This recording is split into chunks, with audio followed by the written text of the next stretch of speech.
You found something in a field. You didn't think much of it at first.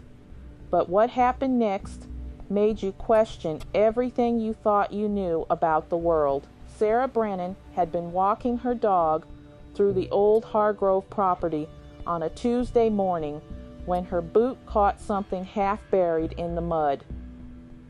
She reached down and pulled it free. A tooth, not an animal tooth, not a child's baby tooth, something older, yellowed and curved, almost like a fang, with tiny grooves etched along its root that looked almost deliberate. She took it home, put it on her kitchen windowsill, and then she went to bed. By morning, there were two. Now, before your brain jumps straight to the rational explanation, stay with me, because this story gets so much stranger than you're prepared for. Sarah photographed everything: the original tooth, the windowsill, the exact position she'd left it in. She was a nurse, methodical, skeptical. When she woke up and found a second tooth sitting beside the first, she immediately checked for any way someone could have gotten into her house. Doors locked, windows sealed. Her dog, who barked at moths, was completely calm. She called her sister. Her sister suggested maybe she'd picked up two and just not noticed. Reasonable enough, except on the third morning there were four. The progression followed a doubling pattern. 2 became 4. 4 became 8. Each one identical to the original. Same yellowing, same deliberate grooves, same faint smell that Sarah described as old earth, and something almost like cloves. She brought one to a university geology contact who couldn't identify the material. Not enamel, not bone.